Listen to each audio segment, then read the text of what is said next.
I'm from Chicago, Illinois. I moved here when I was 7 years old after I was shot in the head. Growing up in Chicago, basketball was something that was major. I always felt I could make it. I was always at the park, working on my game. It was something that was considered my safe place until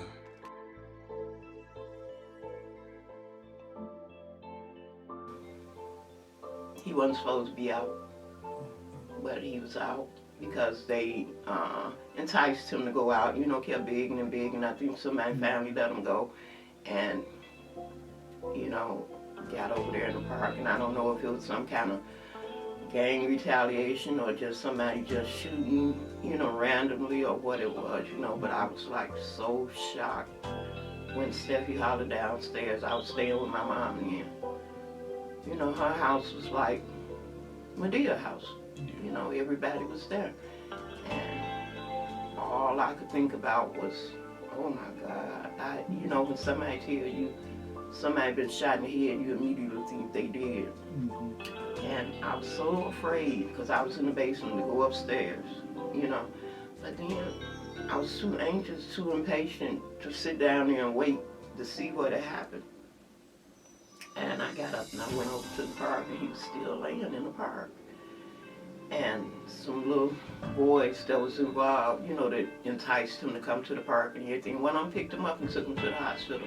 And I think he saved his life by doing that. And I'm appreciative of him, for getting up doing that because it took the ambulance so long to come. But my next biggest thing was, how am I going to deal with this girl when she comes? Oh my God, it was terrible, but as we see, he turned out fine.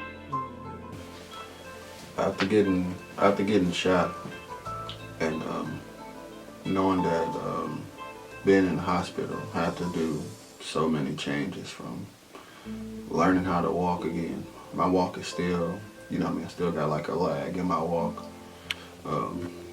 But in the hospital, I had to learn how to count again. I had to learn how to do my ABCs and everything. So, being in there, it kind of affected me a lot because I didn't really realize until, probably a week or two being in the hospital that, like they had to try to put IVs in both my arms, and my mom didn't like it due to the fact that, she was like, how is he gonna eat? How is he gonna do this and do this?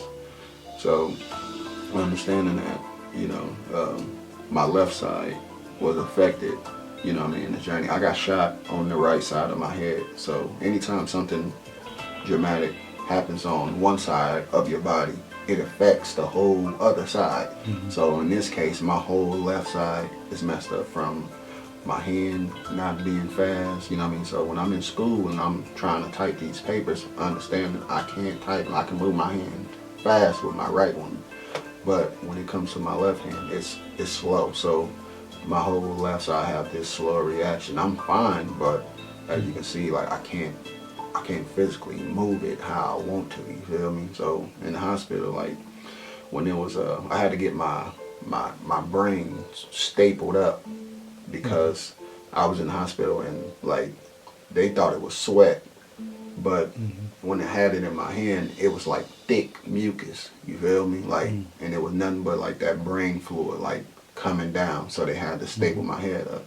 In the hospital, they had to put 100 staples in my head in order to seal it up. So that's why I have the scar coming from all the way up here, all the way down, to right here, I woke up during that journey and, they told me to count to, 100, and then all of them will be taken out.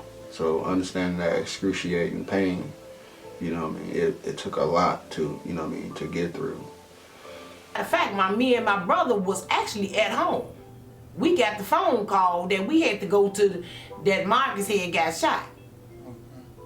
And we had flew on 95th, and because matter of fact, he was at Trinity Hospital first, but they took him to another hospital on 91st and 95th and out there by Evergreen Plaza, because it was way out there. It was way out there. First he was at Trinity Hospital. And then I got a phone call from my baby daddy because I told you he was in the park too. He was in the park at the time too. And he the one put Marcus inside his car and took him to the Trinity Hospital. It was one of his friends, a little boy named Kerry. You know, he picked him up and took him. You know, Benny might have been out there saying, get him up, take him to the hospital. You know, all of them love Marcus. You know, they just was amazed at, you know, his little skills and everything. And, you know, I think it's probably like you think so much time done passed and you tired of waiting on the ambulance, you know, and you don't want nothing to happen to him. And they just immediately, you know, took him to the hospital. And from there, they transferred him to the other hospital, you know, so I think it all worked out pretty good. I remember being at my granny house, my granny Ruby, that's our great granny. And I remember somebody coming in and just was like, Lil Marcus got shot, Lil Marcus got shot, you know? So, you know, that's like some of the stuff I remember, you know, being at my grandma's house, you know, being there. And I always like to help Marcus, you know what I'm saying? Like I said, he always been like so small. I have always did like a lot. I used to iron the boy clothes, help him clean up his room, and the boy would pay me in hot Cheetos. He was so stingy, it make no sense. I remember we was in Chicago at my grandma's house, and him and my other cousin Mario and my little cousin Chucky went to the park. They weren't supposed to be outside, but they went anyway. And we was at my grandma's house, and I just remember somebody running in the house and was like, Marcus got shot. I remember running to the basement to tell my mom he had got shot. I remember my sister, she pulled up in the cab because my other sister had her car. And I just remember her collapsing in the street. She was just like, not my baby, not my baby. And that's like all I remember, her just crying. And then we had some family friends that was at the park with them. And had it not been for them, I don't think he would have made it. When Marcus got shot, I was he got shot by 8. Yeah, I think I was on in the neighborhood. I wasn't around Marcus at that time. But, yeah, I remember him getting shot. You know, it's a bad situation. I've been around Marcus, you know, all his life pretty much. You know, I disappeared for a while, but growing up, he was always, you know, how would I say it, a determined person, a person who, I remember when we used to sit, he probably don't remember when we used to sit in the bed. I was a Bear fan, and I used to try to force him to be a Bear fan. You know what I'm saying? I was that hard. And, you know. I grieved, I cried. But you know what? I didn't grieve as much over him as I did when he got shot. When Marcus got shot. I thought I was going to have to commit suicide. It just broke me up in pieces. You know, and he went first. Marcus came after he got shot. But I guess I had let out so much on little Marcus that when I got to big Marcus, I was kind of like, oh, Lord, well, you just handle it. You know, I just had to deal with it that way because I saw I couldn't do nothing the first time. So, and now you finna make me cry. Okay, but, anyway, okay. But, They were told, him and his cousin, Mario, to stay inside, never be outside past 10 o'clock. So, Mario coerced him out of the house. They went over to the park. I was laying on the couch. Had no fear that they were obeying what their granny was saying. And then I had taken a nap. And about an hour or 2 later, every child was supposed to be inside the house at 10 o'clock. Well, when I found out they were out past 10 o'clock, it's when somebody came to me from the park and told me that Marcus had gotten shot. I woke up in a panic, didn't know what to do, what to say, and how. The only thing I could think about was his mom and how she was going to take this, knowing that her baby had gotten shot. It's up to you. They were told never to be outside past 10 o'clock. Disobedience will get you into trouble. And I try to tell them this over and over again. Their high standards of quality and service. This type of plan lets you say yes. But they loved basketball. They were lovers of basketball. It's alive today. First of all, because God saw something different for him. And then the second part of the reason he's alive is because they didn't wait on the paramedics to come and get him. It was some people over there that rushed him up, taking him to the hospital. And I think between the Lord and him, that's why he's living today. My granny used to stay around that corner, so every day, literally every single day, from sun up to sundown, we used to come to this park right here and get it in. We had Bessemer Park in the south side of Chicago. That way. Then, I remember I had a slushie in my hand. All my slushie was gone, so I ended up coming all the way over here because I knew it wasn't my turn to play yet, so I decided to just go get me a drink from the water fountain. Filled it up, set my cup down. I shot a few shots right here, hit it. It was my turn to play. All of a sudden, shots ringed out. That's the worst thing ever happened to me right here at this park. I got so many touching memories, so many good memories, so many bad memories. But at the end of the day, it made me the person who I am. That high school that's right there, I used to play a lot of people that used to go in high school over there, and I'm telling you, that probably was going to be the high school I was going to go to if I was still living here, because all my family members was going to that high school, either that high school or CBS. You get what I'm saying? But more than likely, I would have been going to Boone. You know what I'm saying? So I done seen a lot of fights right here. I done seen a lot of gang initiation days right here. A lot of Latin Kings, a lot of Vice Lords, a lot of Blackstones. A lot of G's, a lot of everybody used to be at this park. Everybody used to be banging, everybody used to fight, everybody used to get it in. And, everybody used to, that park on some of the movies where they shooting for dollars, they shooting for 20, they shooting for hundreds. So in this city, it taught me how to be a hustler. It taught me how to be strong. It taught me how to survive. You get what I'm saying? That's why I never would stop and I never would quit anything that I'm doing, because as long as I stay true to who I am, I know I'm going to always be successful, because Chicago made it affects it a lot, because I feel as if, like me being in so many robberies, me being in situations where I could have lost my life, it's still like I have those times where like the door squeak. It may not be necessarily my apartment door, but my apartment building. If the door squeak, I shake, because it's that nervousness. It's that feeling as if someone coming to get me, type of thing. So I don't care if it's someone drop $1 and it's not mine. It might be my friend. Let's say one of my friends drop $1, but another friend picks it up. It don't matter if it wasn't my dollar. The fact that you knew it wasn't your dollar and you put it in your pocket, that just shows me that if that was me, next time it may be me. You get what I'm saying? So my trust issues is crazy, because it's nothing I could do to prevent anyone from doing. I could be the loyalest, realest person in the world, but everybody don't look at being loyal and real the same way. Everybody's definition of what they feel is real is different.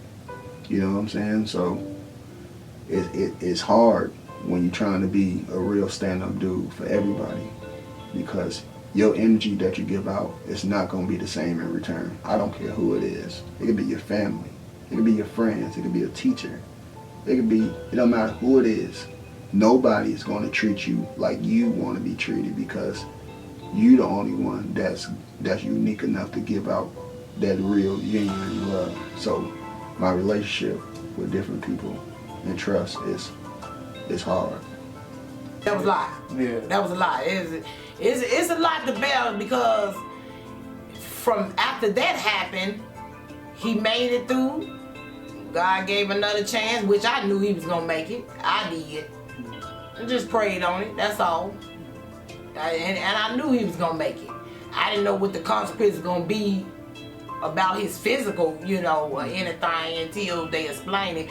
But really threw everybody off is when he stayed in the hospital a whole month, and then he comes home and they robbed the house. Then here come another gun pointing dead at him at the house, and we was there. I mean, and that's kind of hard to believe because we trying to figure something out now. I mean, this baby just came home from an ordeal like that. We threw him a party. His daddy threw him a big party. It was part of the reason. After he got out the hospital, shortly after that, my sister was robbed. They had my mom at gunpoint. They used my mom in order to get into my sister's house. They was looking for their dad. And I remember them just putting a gun to my nephew head again right after he just got out the hospital. Shortly after that, his dad was killed. And after that, his dad's friend got killed. So it was time to go. All those bad things happening. So now that all that's stuff with, you got now in Waterloo, what's some of the good things you've seen come out of that as far as with Marcus, with the RC and Brandon? What's some of the things he do in the community to help? Oh, he's good. Well, without getting into too much detail about that, I was running for somebody, running to get something for somebody. And I came over there to the house and knocked on the back door, the downstairs back door. And I'm not being aware of my surroundings. I go in the back door and somebody come in behind me and they put a gun on me, and made me go all the way up the back, knocking on each door because I wouldn't say where I was going, And I got to my daughter's door and she was like, "Who is it?" And I was like, "Bobby." And she was like, "Who?" And I was like, "Bobby." She was like, "Mama." And I'm praying she, don't say mama, And she put the chain on the door. She looked out there. She seen me and she opened the door. Instinct, probably, but I was so hating that she did that. And they came in and they wasn't really trying to hurt nobody, I don't think. But I think they was looking for Marcus's dad, And this was the time when I told you I looked at Marcus. He was laying in the bed, never moved. And, he got big eyes, so he was looking up like, "We finna go through this again?" It was just like, that's when stuff hit you, like, oh my God. And I have been with my daughter all the time doing different lot of things. She always called me, and I have seen her being robbed and set up and, different things, and she didn't want that no more.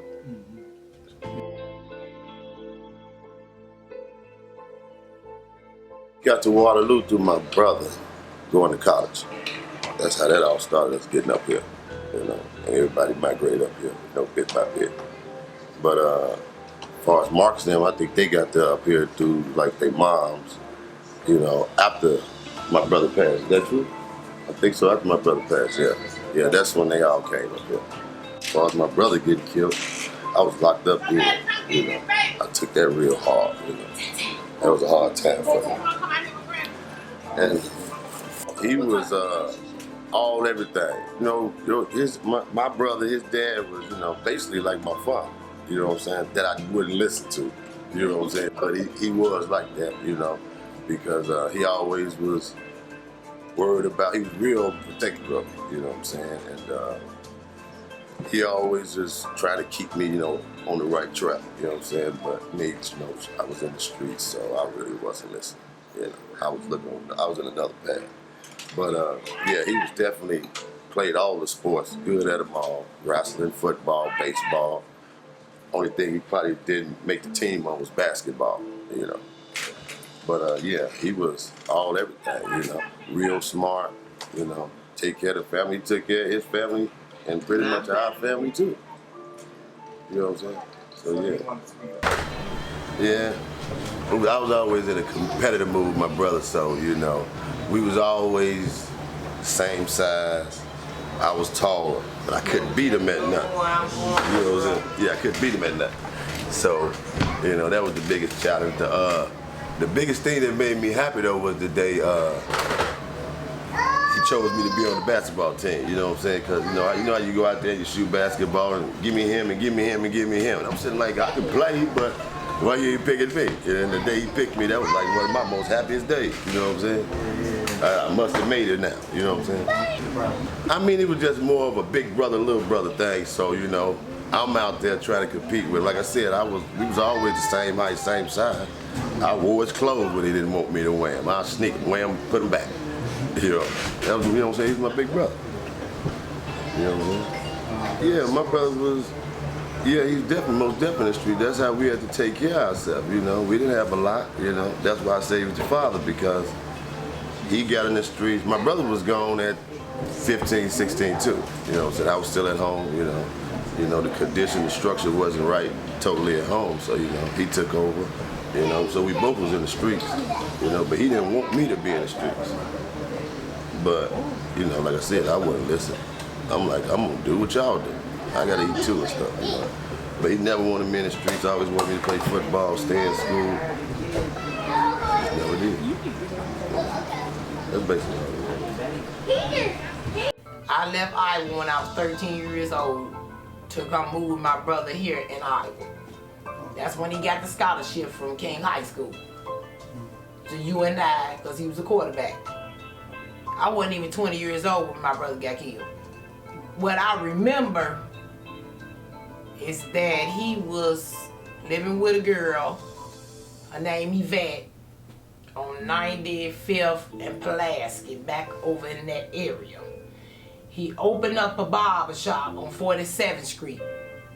I got a phone call from him that same day, and he asked me could I come and work in the shop and do certain things in the shop. I said, okay, where the shop at? He said, on 47.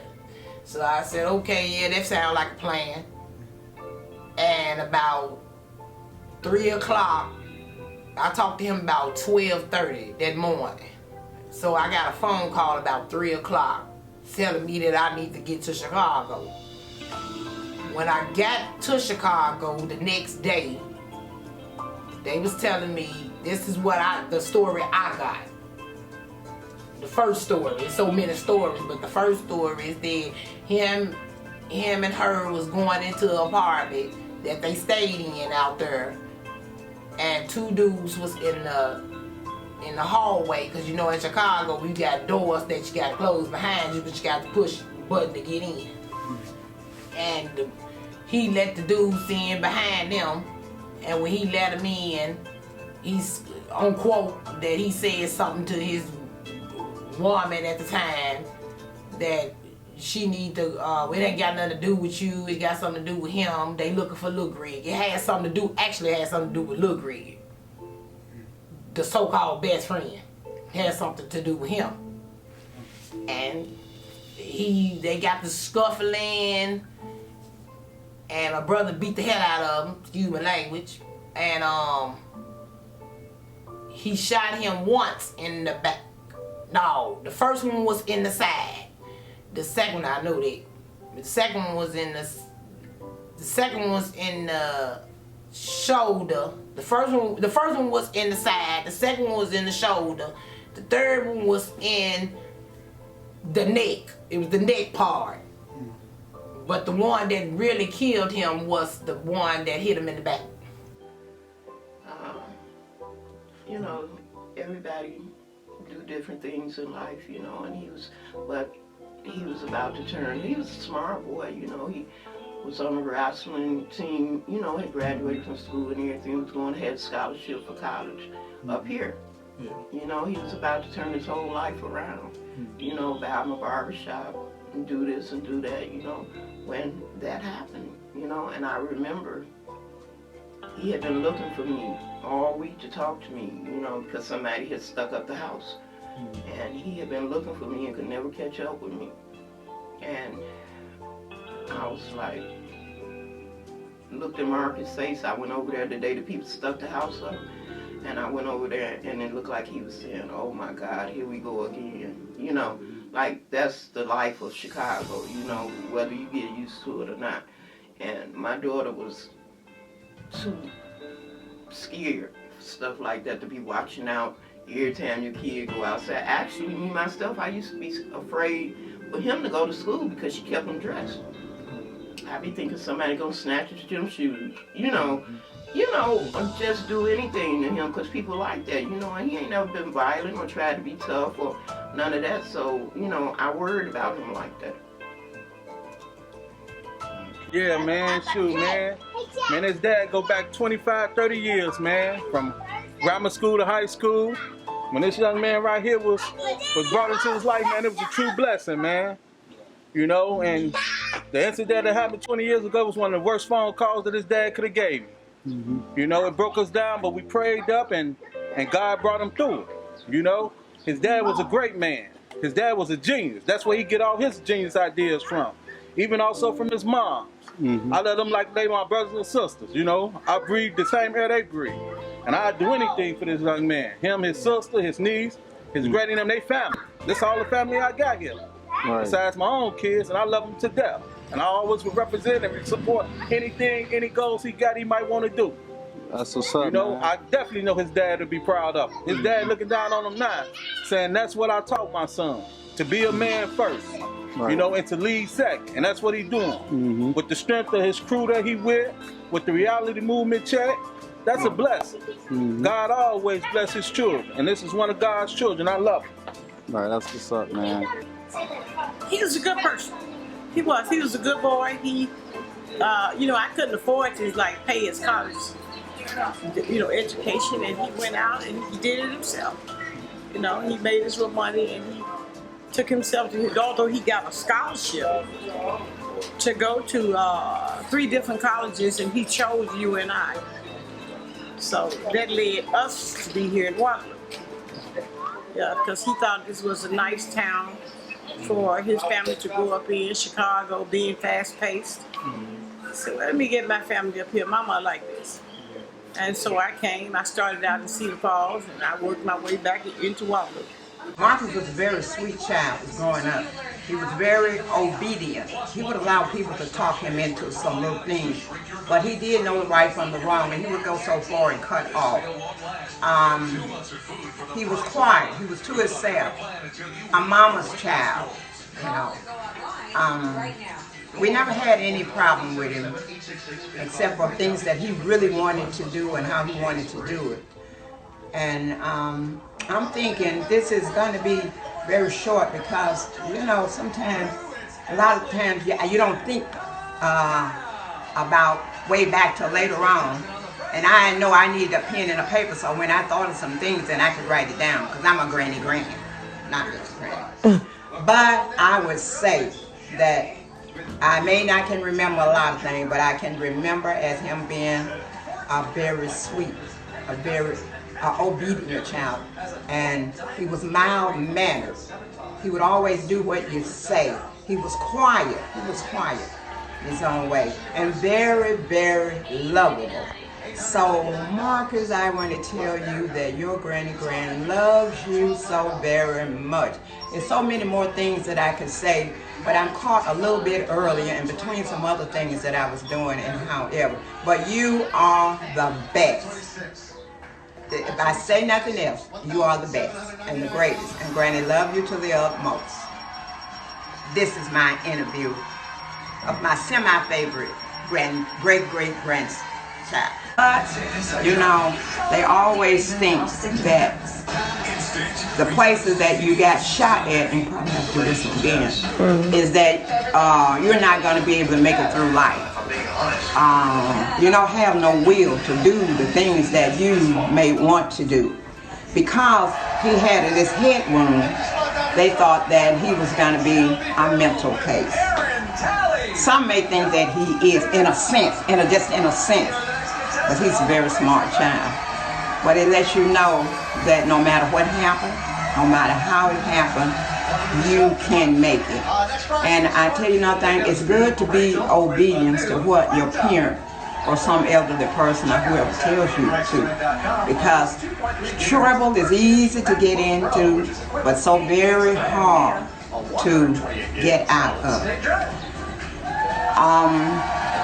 I'm so proud of him because I see that he never let what people say negative about him get him down.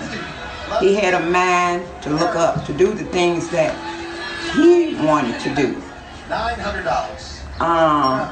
And this little interview may not be, it's not really together and whether because you caught me off guard or trying to pick greens, make sweet potatoes, cornbread, and all that stuff for somebody else. But right now I'm doing the best that I can do, but I could get it better later on had I known. But I just want to let you know that I don't care what nobody says about my grandchild. He is the best. He made it to where people thought that he would never make it to. And I just want to let him know how much Granny loves and I admire him. And just to keep on keeping up, regardless of what they say and how they say it.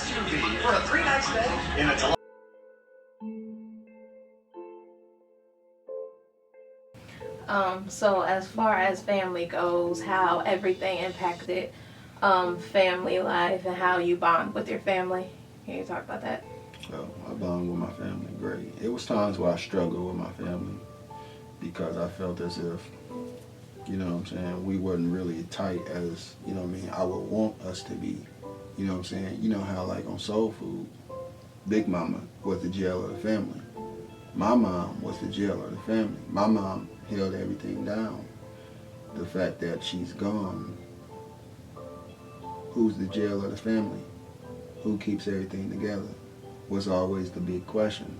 And for a time it was real rocky because everybody was running around like chickens with their head cut off because nobody knew how to live because she was the one that held everything together for us. So knowing that, how do you expect me or anyone else to move forward when your leader is gone? You know, it's like being in a war and your commander, your chief is not there. How are you going to maneuver through these certain cycles, you know what I'm saying, and trying to attack your situation without having someone to lead, you know what I'm saying? So it was tough for all of us, but as of now, our relationship, I couldn't ask for nothing else, you know. Yeah, my mom was alive my whole high school, but you know, she was a big reason for the reason why I was successful in high school. Because my mom, she always kept me molded and grounded, you know what I mean, in order to make things happen. She did not play about fucking school, made me quit the basketball. Quit the basketball team because she said, if you're not going to take education serious, why would I let you be a part of extracurricular? Well, when I was younger, I really didn't know what was wrong with her. I just knew she was sick. And, but she didn't used to tell me all the time that she was sick, or she didn't show it. She just would go about her day regular. And then she was going in and out the hospital. So then that's when I realized like something is wrong with her. She was like generous to everybody. Like she'd give her last if she had to. She was always trying to help people or do something for somebody. But overall, she really just loved her family. She still had her Jordans for sure. She always stayed dressed up. Kept her hair done. And her eyebrows. She didn't play about the eyebrows. I remember after that happened, then like a couple of months, his father got killed.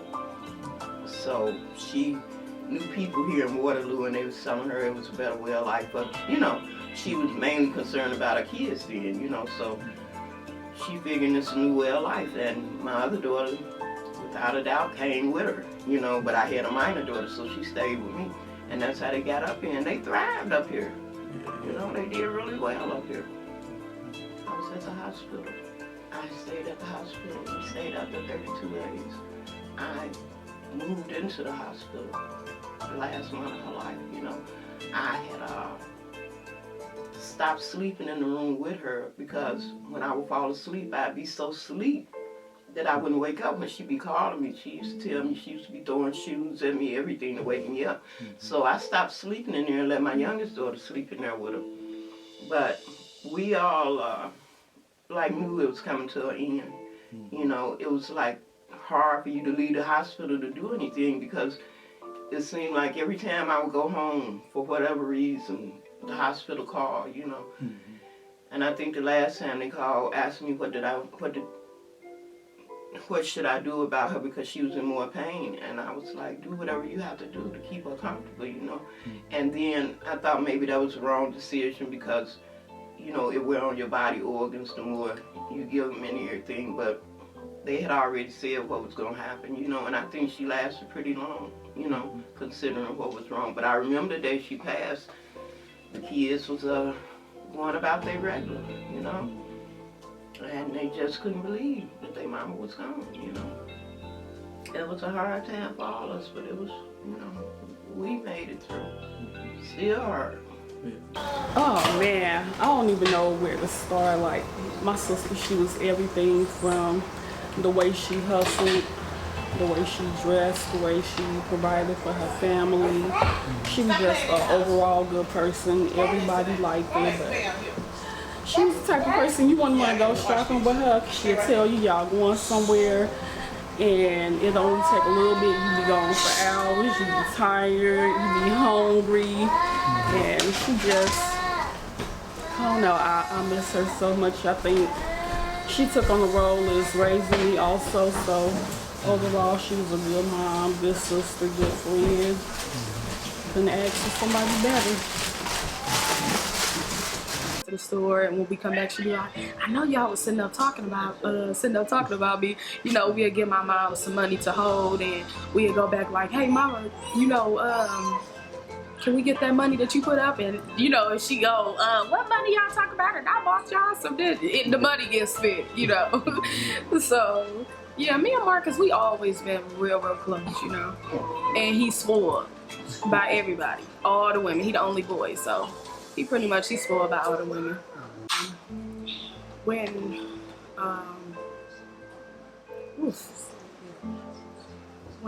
Marcus had went to school, you know, I pretty much was, you know, with my mom or whatever, while he was off to school. So I was there for her.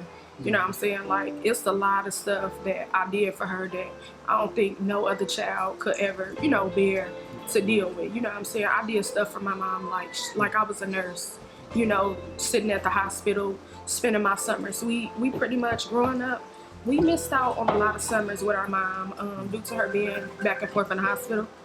And a lot of my summers, you know, I spent a lot of days in the hospital with her, in Covenant, in a rehabilitation part, you know, and right there with her, you know. So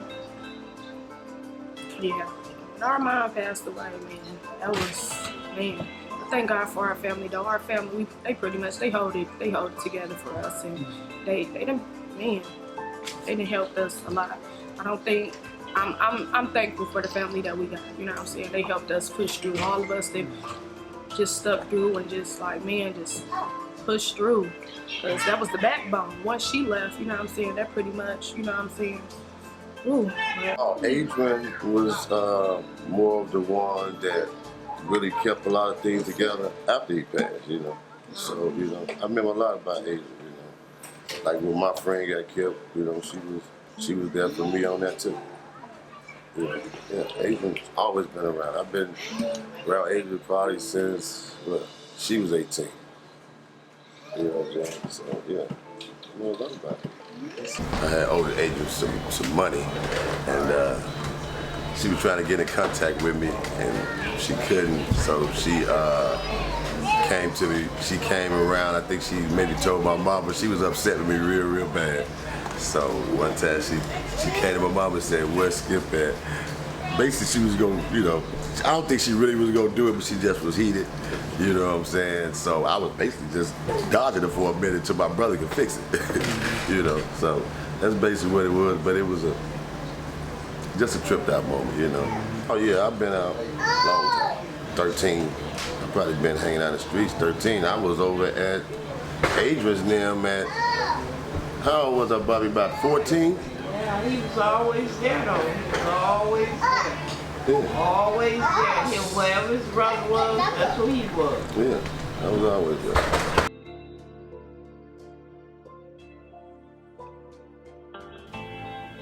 Now, can you kind of mold all that into how you came up with the Chasing Your Dreams, No Excuses, Reality Check movement, how it all came apart? It all came about because at one point in time in my life, I was doing, I feel like, bad things. I was, selling drugs because I was just trying to fit the mold of, what I seen growing up. And my family, we got good people in our family, but a lot of us, sold crack, sold weed. I didn't necessarily sell crack, I sold only weed. It was certain times I found, crack on the floor, I'd give it to somebody, to make a couple of dollars. But the instance that made me feel like I had a purpose was just realizing, like, I lost this cousin, I lost this uncle, I lost my dad, and I'm selling weed, a lot of weed. And it was at one point I had a lot of weed and money in the shoebox, and my little cousin came in the room and seen it. And he said, "Dang, this how you get all those shoes and stuff?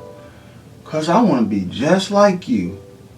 And it was then at that point I realized I gotta change because someone is looking up to me for the wrong things. And the fact that this is a generational curse, not just in my family, but in all families, it made me realize that I have a purpose. I have more power than what I think I have.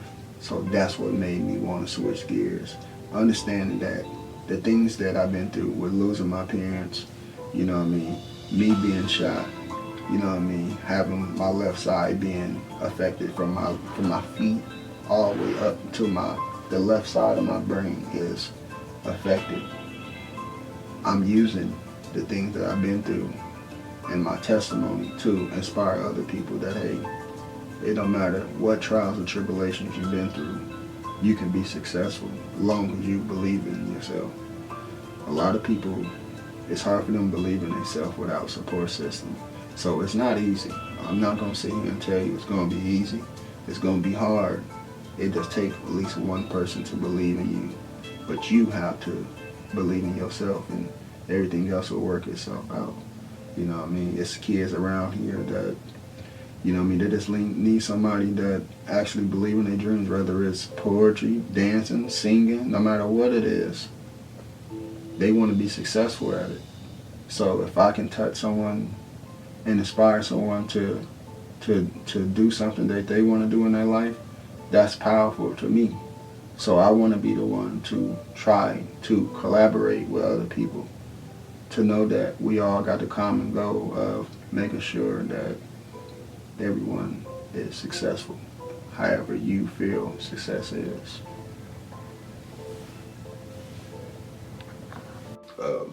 So going through all my years of school, elementary all the way up to college, I'm still affected with certain learning disabilities, but I try to not let it affect me. In middle school, they felt as if I needed to be in, the slower classroom, whereas though I can be in certain gen pop classes, but majority of my classes had to be in the smaller rooms where it's only probably 7 kids in the classroom, opposed to another classroom where it has, maybe 25, 30 kids.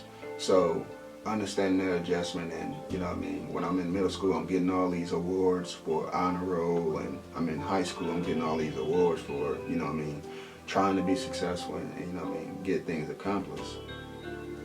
a lot of times I felt insecure in those battles because I felt I wasn't like regular kids, because seeing all my friends go into a regular classroom and then I have to wait till everybody, basically go in their classroom before I can go in mine, because I never wanted anybody to say, oh, he's slow or he's dumb. Knowing that I'm not slow or dumb, it played a huge role in, being embarrassed about, me being shot, because it wasn't on me to make that decision if I had to be in those classrooms.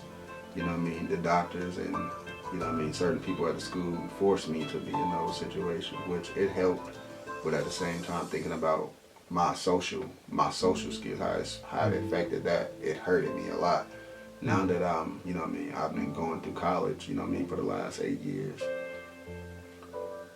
it's no chance on being in a smaller room. Everything is, you gotta do what everybody else is doing, and that's when I knew that, it don't matter what I done been through. It don't matter that, this has affected me, because I'm doing fine, now that I'm studying, see my master's degree, and I'm typing these papers, and I'm not letting whatever, burden that I have with my physical abilities, that I can still be successful no matter what. So that's why I'm glad and grateful that I never gave up on myself. He was like a regular big brother. I think I used to get special treatment. We used to always go like to the park or walk to the store. We used to go to the mall sometimes, and you would buy me shoes and clothes. Oh, he's good with the kids. He's the one back to school. He's working on his 3rd degree. And he just then overcame so much. Like, I'm so proud of him. I don't want to cry, but getting shot in the head, it does a lot to different people. And he was on the honor roll. He still continues to work. He still continues to go to school, be involved with kids. So it's a lot to be proud of. Well, as of adults, definitely my auntie Steffi. She's definitely like, she try to keep everybody together. Even though like she is kind of sick too, she still, no matter how stressed she is or what, she'll still do anything for any of us. No matter what the situation is, even if she don't want to do it, she will. And then I feel like my sister's 2 girls really brought everybody together, just them being babies. So, yeah.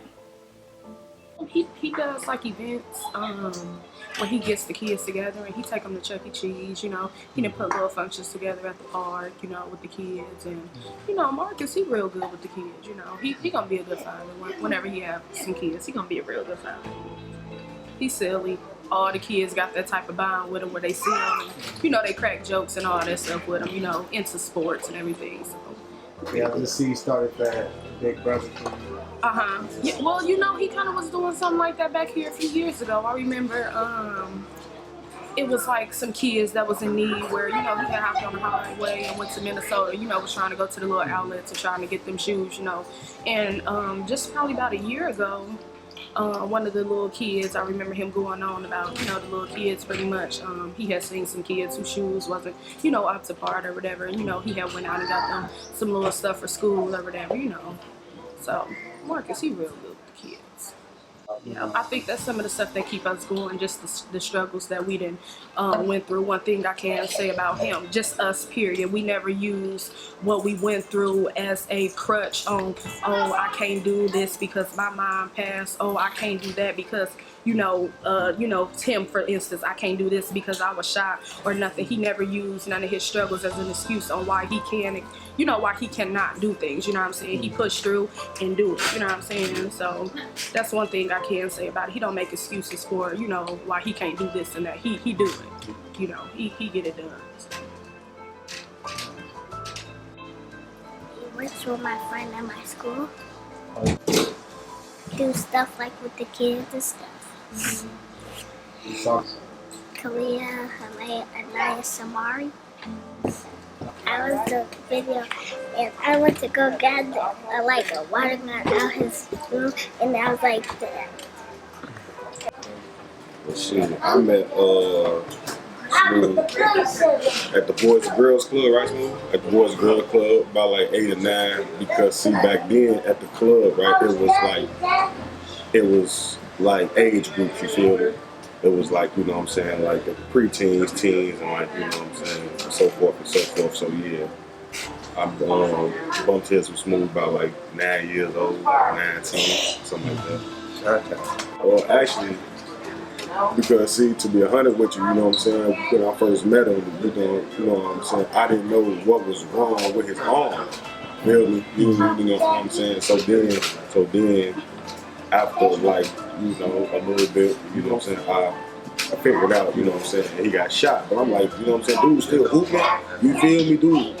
Who been doing this with, you know what I'm saying, with the arm, you know what I'm saying? So I was like, damn, that's my boy.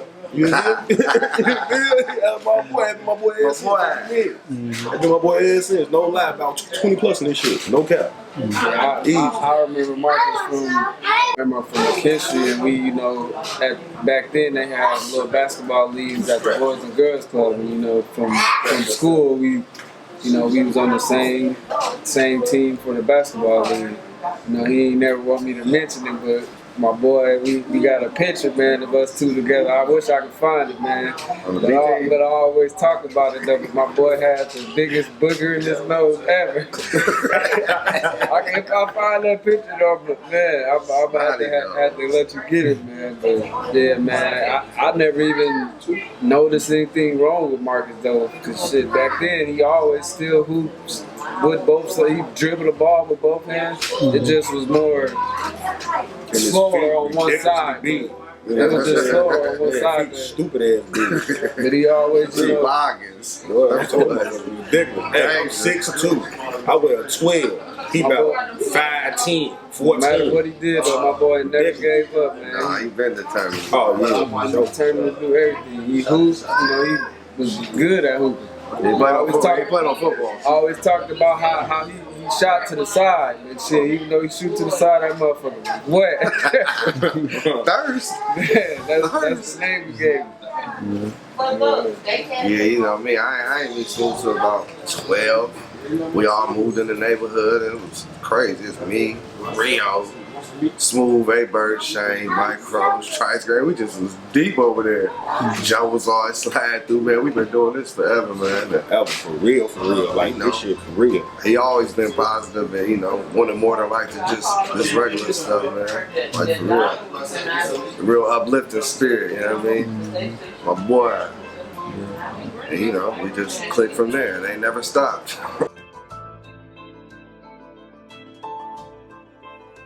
He's always been like ahead of the game anyway, you know. He always been a good boy, do the things that he's supposed to do, you know. He was like a little mama's boy, so, you know, that was the influence in his life, because she talked to him and told him, you know, and wanted him to succeed. You know, we actually thought, I know it's the vein of us, you know, thought he was going to be a little Michael Jordan, you know, because he loved basketball so much.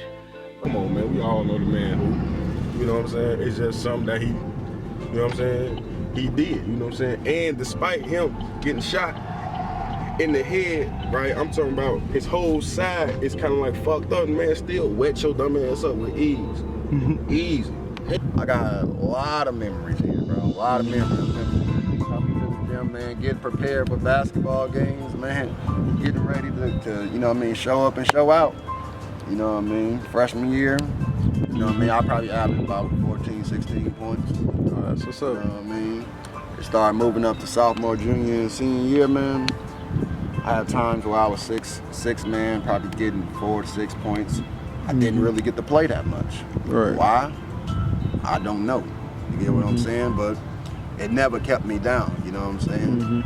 I always wanted to, you know what I mean, no matter what, I'm gonna make it happen. But senior year, I had the opportunity to be 6 man on the team, and motherfucking, we had practice, going through all different types of drills and shit. We scrimmaging, Bro, I literally say, dog, we was on the court for like 25, 30 minutes. No ball was stopped or nothing. Bro, I literally fell out, bro. Like, you know what I mean? Because I have an enlarged heart, you know what I'm saying? And, you know what I'm saying? I just fell out, bro. And once I fell out, bro, basketball basically was over for me after that. You know what I mean? That was before senior night. That was before it even got to, you know what I mean, Metro. You know what I mean? To even have an opportunity to go to state. You know what I'm saying? We was good our senior year, but, you know what I mean, our junior year, we was terrible, bro. We was terrible. But, you know what I mean? I didn't have the accolades that most people would have at this school due to the point I didn't really get, I feel, my full just due in order to actually chase my basketball career. You know what I'm saying? Right. Did I get, you know what I mean, scholarships to hoop? Yeah, I got scholarships to hoop. You know what I mean? I had 3 or 4 scholarships to hoop. You know what I'm saying? But like I told you, family is everything. And my mom didn't let me go to college out of high school because she needed my help. You know what I mean? Paying those bills. You know what I mean? So I went to Tyson's in order to make that shit happen. You know what I'm saying? Take care and pay the bills.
But yeah, she encouraged him a lot to do a lot of things, and we didn't have to worry about the gang thing, the weed smoking. Maybe he tried it, didn't like it, but he actually, I'm pretty proud of him as my grandson.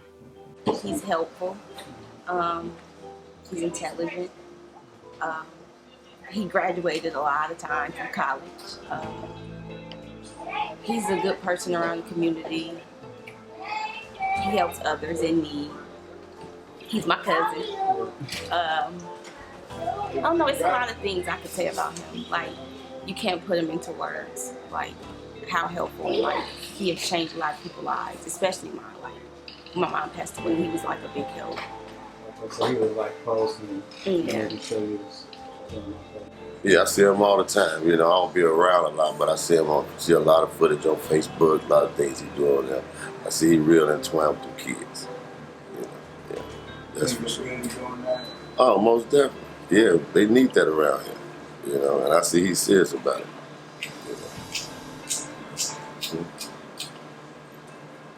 Ooh, that's my miracle baby. Ooh. I'm so proud of him. I really am. He started out, he played basketball and played better than some of the guys that didn't have no incident.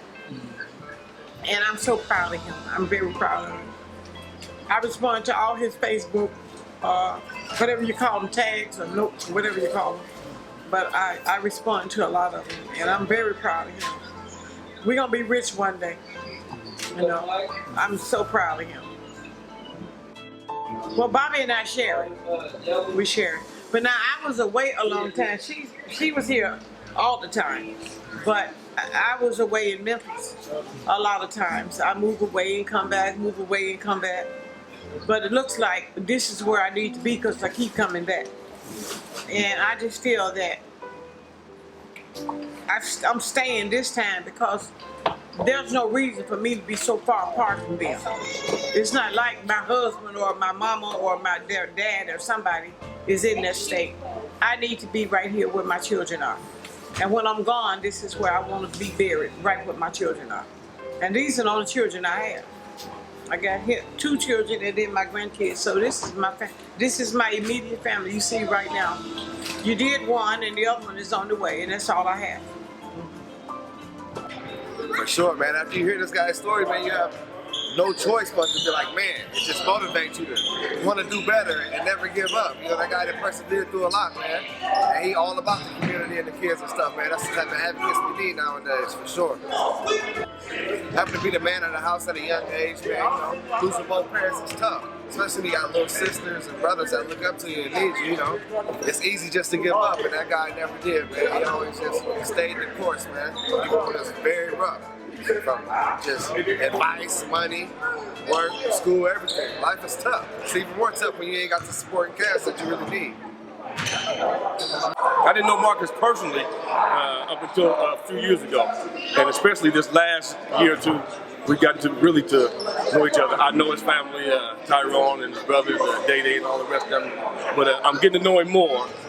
He came to visit our church once, and so I'm hoping he continues in that. But Marcus just got to stay focused like he is now. He's doing great things, and I see great things in the future for him if he just keep on the path he's on now. Honestly, I do think that played a huge influence on the RCO movement. When I talked to him about it, he said that it was that happened to him as he got older and understood more and more about life. It was a reality check for him that he don't have that time like he thought he had. Obviously, losing his parents put a lot of reality for him as well. And his movement is like, it's dope. Especially, I see like a lot of kids that I didn't even know knew about RCM, wearing all the RCM gear. You know, oh yeah, I know Smooth, Mr. Norris, all that extra stuff, and all the stuff he's done like through the Y with the basketball camps and things of that sort, bumping up his brand. I think it's a real good movement for the community. Smooth been love over the kids. I mean, come on, man. The man spent his hard-earned money on somebody else's kids and never met in their life. Who else around here doing that? Let's just be 100, bro. The city not doing that, bro. The city not feeding 100 kids, bro. You feel me? This motherfucking city ain't going to the park. You know what I'm saying? Handing out clothes, shoes. You know what I'm saying? School stuff. Come on, man. The city ain't even doing that. Smooth is though. Stop playing it and respect that boy's name the right way. Straight like that. I'm saying, when you get the flames, bro, you have to shake them up. You don't shake these Jones up, they're not gonna taste the same, bro. So you gotta always make sure you shake these Jones up. And if you wanna be a player, you know what I'm saying? You don't put your hand in the bag, bro. You know what I mean? Shit gotta be you gotta pour the, you gotta order. You got boys going, bro. Be the man shit gotta be red, bro. I'm sorry. No.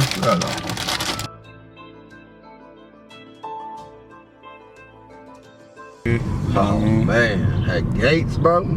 This is a legendary park right here. This park right here is legendary. You know what I mean? They got a thing they call 30 and over. We used to have 30 and over every summer, bro. When I say every summer, every summer. I done played in probably 3, 4 leagues, you know what I mean? Up here. I'd had memories, man, busting 10 threes on this court right here. 10 threes, bro. I had 40-something points. You know what I mean? One of the highest points ever scored up here. You know what I'm saying? And imagine how I'm doing that with only just one real hand. You know what I mean? So all that shit, you know what I mean? The odds always against me. I say when we first probably got acquainted, probably through Gates League, seeing him with the crew, seeing with all his family. Man, just a well, sharp individual, man. Well spoken, good vibes. You know what I'm saying? Just a real good brother, man. I was rocking with him for a second. The one thing that was like mostly remarkable about my brother is he resilient. I mean, like an incident like that would probably shy somebody from playing basketball, but you know, I think what made him so special is that you still can't stop him. Like people be like, force him left, make him go left. You can't make him do what he don't want to do. I mean, the guy is smooth and still be dominant, and he's dominant and probably got one of the smoothest jumpers in the game, lane with it, rock with it. Ain't nobody stopping him, man. So he's a really resilient brother. I know, bro. It don't fucking matter what somebody else feels. You know what I mean? What I love about being on the court, bro, niggas tell me, man, all you gotta do is cut off his right hand, make him go left, I'm just laugh, bro. That don't help you, that hurts you in the process, feel what I'm saying? Cause that's motivating me, you get what I mean? Like, bro, what you gonna do to stop me? You know what I'm saying? First step, nice. You know what I'm saying? Jumper is nice. The way I shoot the ball, bro, most people can't block my shot, you know what I mean? So I always just understand that, man. Like actually at Gates, yeah, I ain't with the Sullivan and stuff. But I definitely would rather see it come back out for the Gates League, the real Gates League. Like when we were shorties and how it used to be. That's what I would definitely like to see. Oh, way back from when he played in the Gates League many years. I'm watching him play ball and very, very proud of him. He didn't let look at his disability to his arm keep him from excelling in basketball, and I like his competitive spirit. He's a great guy to be around. Well, I go back to the park days. I did what I had to do on the basketball court. I kicked up with no dust, and I've been playing park ball for, over almost 50 years. And so they know me from playing out in the park for many years. And they just threw the name legend on me. I ain't no legend, but I will take that. You know? So I still try to play. I open up the gym for the guys during the winter. You see them back there hooping now. And during the summertime, we have a men's league we just started last year. And Smooth, we call him Smooth. He's a part of that. And so we're just trying to do something positive for the community. And I just like being around the guy because he's quiet, but he's an assassin on that basketball court. Yes, I think that's one of the reasons why our youth is suffering in the junior high and high school levels, because we don't have the Gates League where they can learn the basics, and the Pee Wee leagues all the way from 6 years old and up. If they get that fundamentals down, when they get to junior high and high school, they're ready. They're 4 or 5 years behind the kids in Cedar Falls because we don't have the Gates League. It's Smooth, man. I know it's about him playing ball, man. He's the only cat I know that got the lean with it, rock with it jumper. You know what I mean? Like lean with it, boy, you been doing that. That's where you got to catch him in mid-lean, you know what I mean? You get him up before the lean, probably gonna spray you. You know what I mean? So it's tough. That's a tough one, man. You definitely should. You know, because I come from back in the day when it was like Rucker. You know what I mean? It was a part of the community. And I think when that ended, a lot of the community, you know, no matter what ended the day, everybody came together. Gates, it used to be Monday, Wednesday, Friday. It was an everyday thing. Then went to Sundays, which was cool, but to bring that back, it's really on y'all. I mean, y'all looking at the young kids, but y'all the one got to put the legwork to do it. I mean, like, we laid the groundwork for y'all.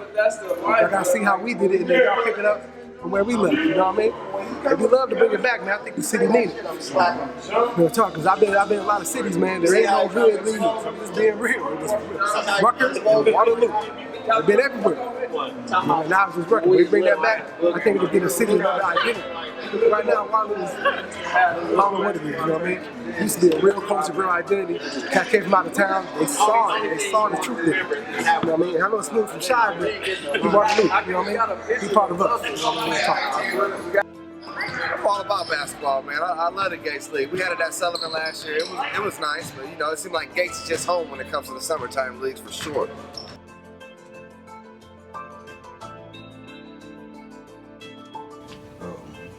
It made me see things at a kind of at a messed up state, because it made me feel like I don't have nobody. It was times in my life where I feel like I wanted to commit suicide after losing my mom, because I had already lost my dad at 7. So losing my mom just made me feel like, what else do I have to live for if I just lost my best friend? You know what I mean? It's already bad enough being a boy, growing into a man. I don't know a lot of stuff. I struggle with a lot of things because I didn't have that male influence, but only having my mom, it made me stronger. But then to realize I don't have her anymore, it put me in a situation where as though I really was contemplating committing suicide.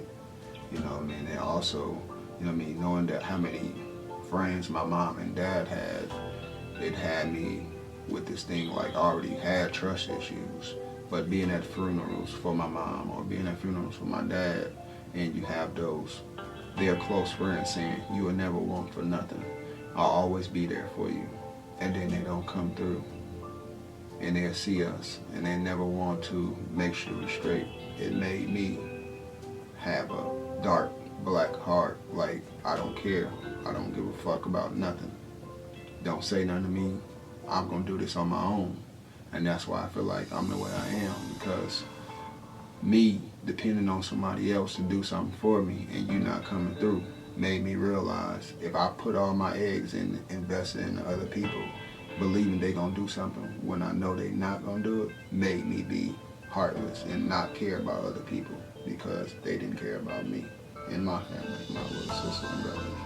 I feel like some of the things that I use to cope with some of my situations is I go walking. Everybody know I walk. Before I got a car, I always was walking from Cedar Falls to the east side, west side of Waterloo. I always use walking or running as one of my coping tools, or even doodling. You know what I mean, drawing just little things that I may be going through or thinking about. It helps me realize, you know what I mean, I may be overthinking on certain things, or this is the best way to attack this situation. Don't overthink this situation because this is going to come out of this.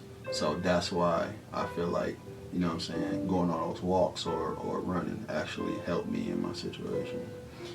All right, now earlier you talked about depression and how the death of your mom made you have suicidal thoughts. So is there any advice that you could give others who have gone through a situation like that to help them out?